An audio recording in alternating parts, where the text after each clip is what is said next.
Hello everyone, this is F K mech official YouTube channel. My name is engineer Farman Khan. आज की इस important video में हमने discuss करना है about the thermostatic expansion valve. पिछली वीडियोस में हमने डिस्कस किया था कैपिलरी ट्यूब को, और कैपिलरी ट्यूब पर हमने तकरीबन 3-4 वीडियो का एक सीरीज़ बनाया हुआ था, जिसमें कैपिलरी ट्यूब की हर एक चीज़ को बहुत ही डिटेल में हमने एक्सप्लेन किया था। अभी यहाँ से शुरू करने वाले हैं हम थर्मोस्टेटिक एक्सपेंशन वाल। और थर्मोस्टेटिक एक्सपेंशन वाल का इस वीडियो में जस्ट इंट्रोडक्शन होगा। फिर नेक्स्ट वीडियो से हम थर्मोस्टेटिक एक्सपेंशन वाल का वर्किंग प्रिंसिपल्स क्या होता है, किस तरह ये वर्क करता है, वो हम बहुत ही डिटेल में डिस्कस करेंगे। सो आज की वीडियो में हम इंट्रोडक्शन टू टीएक्सवी वाल, कंस्ट्रक्शन ऑफ टीएक्सवी वाल, उसके बाद एडवांटेजेस एंड डिसएडवांटेजेस हैं, और साथ में एप्लीकेशंस यानी कहाँ और किन यूनिटों में इस वालों का इस्तेमाल किया जाता है, ये हम बहुत ही डिटेल में डिस्कस करेंगे। यहाँ पर मैं आप लोगों को एक शॉर्ट सा डिफिनेशन देता हूँ थर्मोस्टेटिक एक्सपेंशन वाल के बारे में। थर्मोस्टेटिक एक्सपेंशन वाल क्या है? TXV is a component in vapor compression, refrigeration, and air conditioning systems that controls the amount of refrigerant released into the evaporator and is intended to regulate the superheat of the refrigerant that flows out of the evaporator to a steady value। देखिए, simple अल्फाज में आपको बताता हूँ कि TXV वाल क्या है। TXV वाल एक कंपोनेंट है जो कि वेपर कंप्रेशन रेफ्रिजरेशन सिस्टम में इस्तेमाल किया जाता है, और इसका काम क्या होता है? कंडेंसर से जो सबकूल्ड लिक्विड रेफ्रिजरेंट जो कि हाई प्रेशर में होता है, उसके प्रेशर को कंट्रोल करके ज़रूरत के मुताबिक इवापोरेटर के अंदर उसको मुंतकिल करता है। इस वाल्व का काम क्या है? इस वाल्व का काम ये है कि कंडेंसर के आउटलेट से जो हाई प्रेशर सबकूल्ड लिक्विड रेफ्रिजरेंट होता है, उसके फ्लो को कंट्रोल करके जितना रेफ्रिजरेंट हमें इवापोरेटर के अंदर ज़रूरत है, जो चाहिए हमें, उतना ही फ्लो ये आगे मेंटेन कर लेता है। इस वाल्व का कंस्ट्रक्शन में थोड़ा-सा आप लोगों को बताता चलूँ। कुछ पार्ट्स यहाँ पे इसके आपको दिखाई दे रहे हैं। जो निचले वाला पोर्ट है ये कंडेंसर का पोर्ट है, और जो इस साइड की तरफ पोर्ट है ये इवापोरेटर का पोर्ट है। याद रख लें कि जो कंडेंसर वाला पोर्ट होगा हमेशा से वो डायामीटर के लिहाज से थोड़ा-सा छोटा होगा, जबकि इवापोरेटर वाला पोर्ट डायामीटर के लिहाज से थोड़ा-सा बड़ा होगा। ठीक है? अच्छा, उसके बाद ये हमारे पास एडजस्टमेंट स्क्रू है इसके अंदर, जिसके ज़रिए से हम इस वाल्व का जो ऑपरेट होने का फंक्शन है उसको हम कंट्रोल कर सकते हैं। उसके बाद इसके टॉप साइड पर एक बेलो यहाँ पे लगी होती है, जो कि फ्लेक्सिबल होती है, और इस बेलो के साथ यहाँ पर सेंसिंग बल्ब लगा होता है, सेंसिंग कैपिलरी ट्यूब लगी होती है, और उसके साथ सेंसिंग बल्ब लगा होता है। Sensing bulb, sensing capillary tube और इस बेलो के अंदर एक मखसूस किस्म का रेफ्रिजरेंट चार्ज किया जाता है। वही रेफ्रिजरेंट चार्ज किया जाता है जो कि उस यूनिट में इस्तेमाल हुआ होता है, जिस यूनिट के अंदर हम इस वाल्व को इस्तेमाल करते हैं। बाज़ TXV वाल्व ऐसे भी हैं कि जिसमें या तो क्रॉस रेफ्रिजरेंट चार्ज होता है, या फिर बाज़ TXV वाल्व ऐसे भी हैं जिनके अंदर मखसूस वोलेटाइल लिक्विड एक इस्तेमाल किया जाता है, जो कि उसका डिटेल हम अगले वीडियोज़ में इंशाल्लाह करेंगे। नेक्स्ट स्लाइड की तरफ जाते हैं और मैं आपको बताता चलता हूँ कि construction of TXV valve internal किस तरह होता है। देखिए, जिस तरह मैंने आपको कहा कि इस वाल्व के अंदर एक यहाँ पर फ्लेक्सिबल बेलो लगी होती है। ये कुछ बेलो की डायग्राम है जो कि आप लोगों को इसको देख रहे हैं। ये बेलो यहाँ पर थोड़ी-सी एक्सपेंड हुई है, और ये बेलो जो है यहाँ पर कंट्रैक्ट हुई है। ठीक है? यानी सिकुड़ी हुई है। अच्छा, ये बेलो असल में है थर्मोस्टेट का, जो रेफ्रिजरेटर का थर्मोस्टेट होता है, ये उसका बेलो है। लेकिन सिर्फ़ आपको बताने के लिए कि बेलो दिखती कैसे है, इसलिए मैंने यहाँ पर ये डायग्राम इसका मेंशन किया हुआ है। सो इस तरह का एक बेलो जो है ये ऊपर इस थर्मोस्टेटिक एक्सपेंशन वाल्व के टॉप साइड पर लगी होती है, और इस बेलो के निचले हिस्से के साथ एक नीडल लगा होता है, लंबा-सा। उस नीडल का जो सर होता है, वो नीचे से लगे हुए एक ट्यूब के ऊपर एक पिन लगा होता है। ये दोनों जो है ना सीध में बिल्कुल एक दूसरे के आमने-सामने होते हैं। यानी मैं आपको अगर यहाँ पे बताता चलूँ, तो ये जो ट्यूब है ये इस बेलो के अंदर लगी होती है। इसके यहाँ पर सर के ऊपर ओरिफिस होता है, यानी छोटा-सा होल होता है। उस होल को यहाँ पर एक पिन होता है, उस पिन ने बंद किया होता है। ठीक है? नीचे से इसके साथ एक फ़िल्टर लगाया जाता है। ये फ़िल्टर इस ट्यूब के अंदर डाला जाता है कि जो कंडेंसर से रेफ्रिजरेंट इस वाल्व के अंदर जाएगा, वो जो रेफ्रिजरेंट होगा उसको अच्छी तरह से फ़िल्टर होना चाहिए। अगर फ़िल्टर ना होगा तो ये जो फ़िल्टर यहाँ पे लगा हुआ है, ये उसके फ़िल्ट्रेशन का काम करता है। तो जब रेफ्रिजरेंट यहाँ से दाखिल होता है, वो फिर रेफ्रिजरेंट इस ओरिफिस के थ्रू वाल्व के अंदर जाके इवापोरेटर की तरफ मुंतकिल होता है। ठीक है? जो इस जो वाल्व है, इस वाल्व के अंदर यहाँ पर एक फ़िल्टर लगा हुआ है। फिर यहाँ पर एक छोटा-सा स्प्रिंग होता है, उस स्प्रिंग ने यहाँ पर लगे हुए पिन को होल्ड किया होता है ऊपर की तरफ। यानी ये स्प्रिंग जो है ये ज़ोर लगाती है इस पिन के ऊपर की तरफ कि रास्ता जो है वो बंद हो, आसानी से ना खुले। जबकि इस पिन के ऊपर ये नीडल जो है ये ऊपर की तरफ से लगा होता है, और जिस वक़्त ये बेलो सक्शन लाइन से सेंसिंग बल्ब के ज़रिए से हरारत महसूस करके रेफ्रिजरेंट के हालत को एक्सपेंड करता है, तो ये बेलो जो है ना ये एक्सपेंड होके ये नीडल जो है ये साथ में नीचे आ जाता है, जिसकी वजह से यहाँ पे लगा हुआ पिन नीचे की तरफ बैठकर रास्ता यहाँ से खुल जाता है, और कंडेंसर से जो हाई प्रेशर लिक्विड रेफ्रिजरेंट होता है सबकुल हालत में वो वाल्व के अंदर आ रहा होता है। ठीक है? और फिर वो रेफ्रिजरेंट आगे इवापोरेटर की तरफ मुंतकिल किया जाता है। इस बेलो के अंदर एक प्रेशर होता है जिसको हम P1 का नाम देते हैं, सॉरी, इस वाल्व के अंदर एक प्रेशर होता है रेफ्रिजरेंट का जिसको हम P1 का नाम देते हैं। यही प्रेशर यूनिट के अंदर भी होता है, यानी जो इवापोरेटर होता है उसके अंदर भी यही प्रेशर होता है। एक दूसरा P2 का प्रेशर यहाँ पे लग जाता है, वो P2 इस सेंसिंग बल्ब के अंदर का जो रेफ्रिजरेंट है प्लस यहाँ पे एक स्प्रिंग भी लगा होता है। उस स्प्रिंग ने बेसिकली क्या करना होता है, उस स्प्रिंग ने इस नीडल के ज़रिए से जो पिन होता है उसको नीचे की तरफ दबाना होता है। चूँकि कंडेंसर के अंदर यहाँ पे प्रेशर ज़्यादा होता है, तो इस वजह से नीडल जो है वो अच्छी तरह से इसको प्रेस कर सकें, इसी वजह से यहाँ पर एक स्प्रिंग का इस्तेमाल किया गया होता है। ठीक है? सो ये कुछ इसकी असेंबली इस तरह होती है। ऊपर यहाँ पे बेलो है, उसके साथ यहाँ पे नीडल लगा होता है। एक छोटी-सी वीडियो में आपको दिखाऊँगा भी ये कि नीडल किस तरह लगी होती है। सो पहले आप इस वीडियो को देख लें, उसके बाद फिर हम आगे इसी चीज़ को डिस्कस करते हैं। ये इस वाल्व की असेंबली है जो कि आप देख सकते हैं। इसके नीचे साइड से ये इसके साथ एक फ़िल्टर लगा होता है जो कि कंडेंसर के आउटलेट से जो रेफ्रिजरेंट वाल्व के अंदर इंटर होता है उसके फ़िल्ट्रेशन का काम करता है।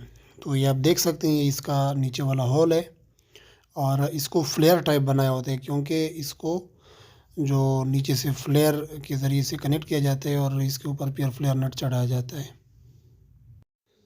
तो ये फ़िल्टर जो है वो इस वाल्व के नीचे वाले पोर्ट के साथ लगा होता है, इस ट्यूब के अंदर लगा होता है, और फिर जो रेफ्रिजरेंट का फ़्लो होता है वो कुछ इस तरह से जा रहा होता है वाल्व के अंदर। इसके ये जो ट्यूब है इसके सिरे के ऊपर आप अगर देखेंगे तो यहाँ से जो रेफ्रिजरेंट जा रहा है वो रेफ्रिजरेंट यहाँ पे एक पिन ने होल्ड किया होता है। ये आपको दिखाई दे रही है एक पिन है जिसने इस होल को, जिसको हम ओरिफिस भी कहते हैं, इस होल को इसने बंद किया हुआ है। ये ओरिफिस तब तक इस पिन की वजह से बंद रहेगा जब तक कि वाल्व के अंदर लगा हुआ नीडल इसको नीचे की तरफ प्रेस ना कर ले। अच्छा, इसका जो फ्लो होता है वो इस वाल्व के अंदर से जाकर इस रास्ते से इवापोरेटर की तरफ जाता है। ये इसके दरमियान का वो पिन है जो कि ऊपर से बेलोस के साथ कनेक्ट हुआ होता है। अगर मैं आपको थोड़ा सा क्लियरली दिखा सकूं, ये जो बारीक पिन आपको दिखाई दे रही है दरमियान में से, ये वो पिन है जो कि ऊपर बेलो के साथ अटैच होता है। जब बेलो एक्सपेंड होती है तो ये पिन नीचे की तरफ फोर्स होता है और नीचे वो जो ट्यूब के अंदर यानी ओरिफिस के अंदर जो पिन होता है उसको दबा देता है, और फिर इसी वजह से जो रास्ता होता है वो खुल जाता है और वाल्व के अंदर से रेफ्रिजरेंट इवापोरेटर की तरफ फ्लो होता है। सो आप लोगों ने वीडियो देखा और वीडियो के अंदर आप लोगों ने यहाँ पे पिन भी देखा। ये जो नीडल लगी हुई है, ये नीडल इस पिन को यहाँ से दबाती है, और जब ये पिन दबता है या नीचे की तरफ बैठ जाता है तो उससे ये रास्ता जो है ना वो खुल जाता है और रेफ्रिजरेंट कंडेंसर से ट्रांसफ़र होके इवापोरेटर की तरफ मुंतकिल होता है। ठीक है?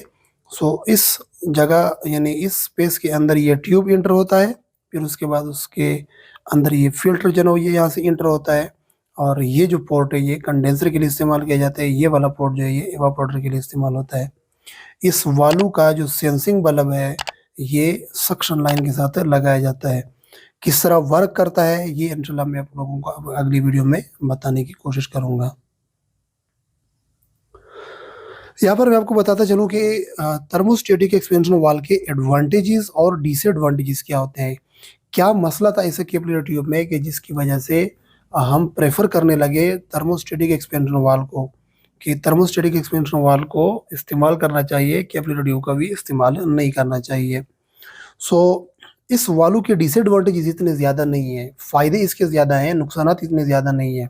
एक दो डिसएडवांटेजेस ये हो सकते हैं, जैसे कि पहले डिसएडवांटेज इसका ये है कि चूंकि इसके अंदर स्प्रिंग बेलो और ये चीज़ें लगी होती है, नीडल लगा होता है, उसके बाद पिन लगा होता है, पिन के नीचे भी एक स्प्रिंग होता है, तो इसी वजह से इनके अंदर फोर्सेस का एक अमल दखल होता है, जिसकी वजह से ये उन यूनिटों के अंदर इस्तेमाल होगा जिसमें रेफ्रिजरेंट की मकदार ज़्यादा होती है। यानी हम इसका मतलब ये कि छोटे घरेलू यूनिटों में इसको हम इस्तेमाल नहीं कर सकते, क्योंकि घरेलू यूनिटों के अंदर इतना ज़्यादा रेफ्रिजरेंट चार्ज नहीं होता जो कि इस वाल्व को अच्छी तरह से ऑपरेट कर सके। ठीक है, और ना ही छोटे यूनिटों के अंदर जो सुपर हीट होता है वो इतना ज़्यादा मैटर करता है, चूँकि ये बेलो सुपर हीट को सेंस करते हुए ये काम करता है। तो इस वजह से चूँकि छोटे यूनिटों में सुपर हीट का इतना ज़्यादा अमल दखल नहीं होता, जिसकी वजह से ये वाल्व छोटे यूनिटों के अंदर एप्लीकेबल नहीं है। ठीक है? और दूसरा इसका एक नुकसान ये भी है कि चूँकि ये ब्रास का बना हुआ है और इसके अंदर एक पूरा मैकेनिज़्म तैयार किया गया है, तो इस वजह से इसका कॉस्ट जो है वो आम कैपिलरी ट्यूब की निस्बत काफ़ी ज़्यादा होता है। तो ये भी एक इसका डिसएडवांटेजेस है जो कि मैकेनिक्स के लिए नुकसान में पड़ता है। इसके फ़ायदे काफ़ी ज़्यादा हैं। इसके फ़ायदों में क्या-क्या हो सकता है? It maintains better control of the flow of refrigerant in the evaporator, more accurate superheat and more active evaporator. देखिए, इस वाल्व के ज़रिए से हम वेरिएबल फ्लो ऑफ रेफ्रिजरेंट को भी मैनेज कर सकते हैं। जो कैपिलरी ट्यूब था हमारा, जो यूनिटों के अंदर इस्तेमाल होता है, छोटे यूनिटों के अंदर, कैपिलरी ट्यूब होती, वो एक ख़ास मास फ्लो के लिए डिज़ाइन होती। मिसाल के तौर पर अगर ये कोई एक कैपिलरी ट्यूब है 036 या 031 जो भी है, और ये डिज़ाइन हो चुकी है एक मखसूस मास फ्लो के लिए जो कि 60 ग्राम यानी 60 ग्राम पर सेकंड की मास फ्लो के लिए अगर ये डिज़ाइन हो चुकी है, तो इसका मतलब कि अगर कंडेंसर के अंदर प्रेशर बढ़ता है या इवापोरेटर के अंदर प्रेशर कम होता है, या जो बाहर का मौसम है यूनिट के एम्बिएंट में, उसमें अगर कोई चेंजेज़ आते हैं अचानक से, तो ये कैपिलरी ट्यूब उसके साथ अपने फ्लो को एडजस्ट नहीं कर पाता। ये इस कैपिलरी ट्यूब का एक डिसएडवांटेज था जो कि मैंने आप लोगों को पिछली वीडियो में भी बताया था। जबकि थर्मोस्टेटिक एक्सपेंशन वाल्व का जो एडवांटेज है वो ये है कि ये variable mass flow of refrigerant को भी मैनेज कर सकता है। मिसाल के तौर पर यही एक्सपेंशन वाल्व ये आप 40 ग्राम पर सेकेंड रेफ्रिजरेंट के मास फ्लो के लिए भी आप यूज़ कर सकते हैं। यही एक्सपेंशन वाल्व तकरीबन 180 ग्राम पर सेकेंड रेफ्रिजरेंट के मास फ्लो के लिए भी आप यूज़ कर सकते हैं। यही एक्सपेंशन वाल्व 100 ग्राम पर सेकेंड के लिए भी यूज़ हो सकता है। यही एक्सपेंशन वाल्व तकरीबन 80, 120, 150 जो भी यानी 40 ग्राम और 180 ग्राम के दरमियान का रेफ्रिजरेंट है, 60 हो सकता है, 80 ग्राम हो सकता है, 100 ग्राम हो सकता है, 120, 150 ग्राम पर सेकेंड मास फ्लो को ये मैनेज कर सकता है।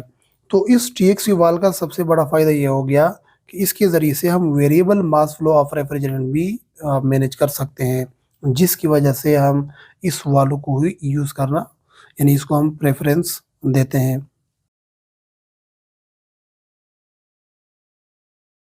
इस वाल्व के जो एप्लीकेशंस हैं वो क्या-क्या हैं? नंबर 1 कमर्शियल प्लांट्स जिसमें वीसीआरएस सिस्टम यूज़ हुआ होता है, तो ऐसे कमर्शियल प्लांट्स के अंदर आप इसको इस्तेमाल कर सकते हैं। Industrial refrigeration plants using VCRS system, यानी ऐसे इंडस्ट्री के अंदर जो रेफ्रिजरेशन प्लांट्स होते हैं जिसके अंदर वेपर कंप्रेशन रेफ्रिजरेशन सिस्टम इस्तेमाल हुआ हो, उसके अंदर आप इस वाल्व को इस्तेमाल कर सकते हैं।